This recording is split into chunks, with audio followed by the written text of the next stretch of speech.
Subscribe कीजिए doctor Ranjit Kumar Singh IAS channel को और साथ ही साथ बेल आइकन को भी दबाइए अपने यूपीएससी और अदर स्टेट पीसीएस की एग्जाम की तैयारी को द बेस्ट करने के लिए। उसका दूसरा पहलू यह है कि बिहार स्पेशल में भी यही पढ़ना होता है। जहां से करेंगे तो कोई भी क्वेश्चन मेराइवल का छूटने का कोई चांस नहीं है। करेंट में कहां से क्वेश्चन पूछता है, तो करेंट के लिए यदि आपको पढ़ना हो कि कहां से पढ़े, जो पेज है वो काफ़ी इंपॉर्टेंट होता है, उसको देखना है।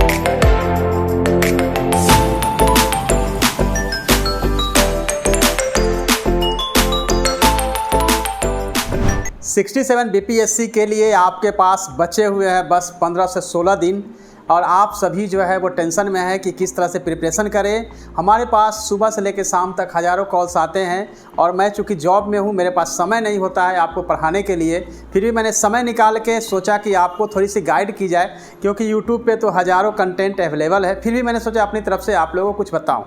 आपके पास जो समय बचे हुए हैं उसमें आपको फोकस जो करना है वह है हिस्ट्री में भी ख़ास तौर से आपको देखना है modern Indian history. Modern Indian history में भी अगर आप पोर्शन चाहेंगे तो 1905 से लेकर 1947 तक के पीरियड को अगर करेंगे तो हिस्ट्री के 40 प्रश्न में से 30 प्रश्न वहाँ से आएंगे। एंशिएंट पीरियड में अगर आप देखेंगे तो हड़प्पन कल्चर, वैदिक पीरियड, जैनिज, बुद्धिज्म, मौर्यन, गुप्ता, ये 5 ऐसे चैप्टर है जहाँ से प्रश्न पूछे जाएंगे। उसका दूसरा पहलू यह है कि बिहार स्पेशल में भी यही पढ़ना होता है, यानी बिहार स्पेशल के हिस्ट्री की भी तैयारी आप जब इंडियन हिस्ट्री एंशिएंट पढ़ेंगे तो वहाँ से आपकी हो जाती है। तो रही बात है हिस्ट्री की और मेराइवल की बात अगर करते हैं तो मेराइवल में आपको खास तौर से फोकस करना है दिल्ली सल्तनत के वैसे शासक जिनका महत्वपूर्ण योगदान रहा है। तो खास तौर से देखेंगे रजिया सुल्तान देखेंगे, अलाउद्दीन खिलजी देखेंगे, मोहम्मद तुगलक देख लेंगे और बहलोल लोदी का थोड़ा सा पढ़ लेंगे। और उस समय के जो प्रशासनिक स्ट्रक्चर था उसको देखना है, कला स्थापत्य देखना है। तो कुल मिला के ये 6-7 ऐसे सेगमेंट हैं जहाँ से करेंगे तो कोई भी क्वेश्चन मेराइवल का छूटने का कोई चांस नहीं है। तो हिस्ट्री के लिए यह था। अब मैं आगे बढ़ता हूँ कि करेंट में कहाँ से क्वेश्चन पूछता है। देखिए करेंट के लिए बहुत सारे बुक्स मार्केट में अवेलेबल है, आप कंफ्यूज है इसको पढ़ें उसको पढ़ें।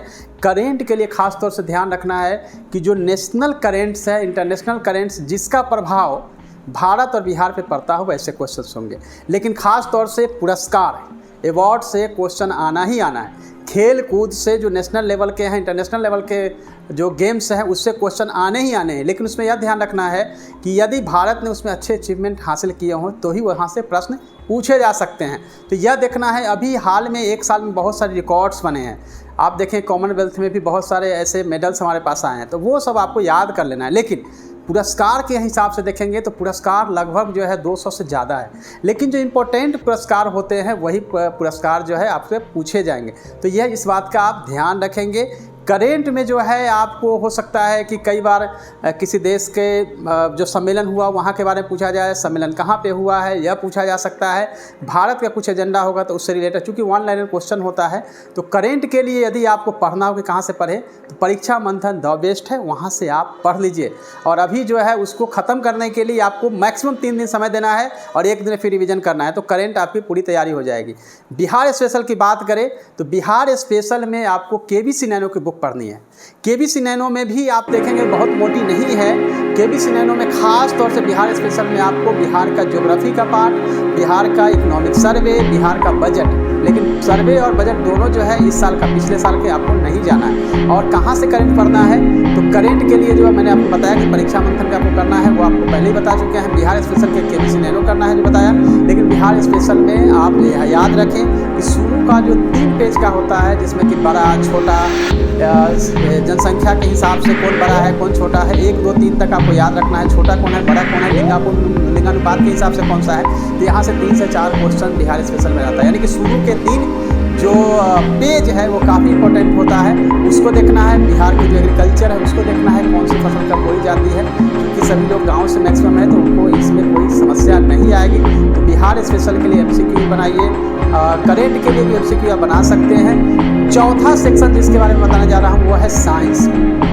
साइंस में ह्यूमन बॉडी से रिलेटेड जो क्वेश्चंस हैं वहीं से आते हैं। विटामिन्स, मिनरल्स और जो डिजीज है, वायरल डिजीज है या बैक्टीरियल डिजीज है, वहाँ से ही मैक्सिमम क्वेश्चन आते हैं। और केमिस्ट्री फिजिक्स से 1-2 क्वेश्चंस होते हैं। लेकिन साइंस का क्वेश्चन 30 से कम नहीं होने की संभावना है। 30 क्वेश्चन साइंस से क्वेश्चन आएंगे ही। 40 तक जो है हिस्ट्री से क्वेश्चन आने की संभावना है। करेंट से जो है वो कई बार होता है कि 20 होता है, कई बार 35 तक होता है। तो उसको हम एवरेज ले सकते हैं कि 20 तक क्वेश्चन जो है वो आपको करेंट से हो सकता है।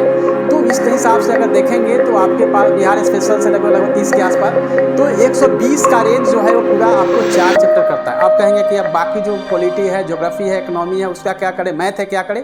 मैथ अगर अच्छा है तो एक दिन में किसी सीनियर से सीख लीजिए, आपको 5 क्वेश्चन तो इजीली बनता है, 5 के लिए आपको ट्राई करना चाहिए। लेकिन बाकी का जो ज्योग्राफी, इकोनॉमी या दूसरे सब्जेक्ट हैं, पॉलिटी है, तो इनको आपको इग्नोर करना पड़ेगा। अगर आपको रिजल्ट चाहिए तो ये 4 सब्जेक्ट को फिर से रिपीट करूँगा। हिस्ट्री आपको पढ़ना है, बिहार स्पेशल पढ़ना है, करेंट अफेयर्स पढ़ना है और साइंस। ये 4 करेंगे तो 120 प्लस का आपका पूरा का पूरा आइडिया रहेगा। लेकिन जरूरी नहीं कि 120 में 120 बन जाए, लेकिन इस बार जो है मुझे लगता है कि 100 से ज़्यादा कट ऑफ जाना नहीं चाहिए। 120 अगर आप पूरा एरिया पकड़ते हैं तो लगभग 100 प्लस आपका होगा ही, और कट ऑफ उसी के आसपास जाने की संभावना रहेगी। तो ये मैंने आपको मोटा मोटी बताया सेगमेंट, इसके हिसाब से अपनी तैयारी को रखिए। लेकिन पॉजिटिव मूड से आपको तैयारी करनी पड़ेगी। समय बहुत कम है, घबराहट आपके अंदर बहुत ज़्यादा है, और लगातार आप जो है अपडेट होने के लिए एग्जाम का डेट बढ़े घटे यही चक्कर में लगे रहेंगे तो आपकी तैयारी जो है वो नुकसान, तैयारी पूरी नहीं हो पाएगी। रिवीजन करिए, नई चीज़ें मत पढ़िए, जो पढ़ा गया है उसी को बार बार रिवीजन करिए, और जो बड़े बड़े चैप्टर है जहाँ से क्वेश्चन पूछे जाते हैं उसी को देखिए। अदरवाइज तैयारी के जो तरीके हैं वो मुझसे ज़्यादा बेटर आपको पता है, लेकिन फिर भी आप ढूंढते रहते हैं कि तैयारी के लिए कितने चैप्टर पढ़े, कहाँ से पढ़े, और उसी चैप्टर में आप दिन भर आप यूट्यूब पे लगे रहते हैं और अपना समय जो है जाया कर रहे हैं। बेटर यह है कि आप मोबाइल को करिए साइड और अपनी तैयारी शुरू करिए। Thank you.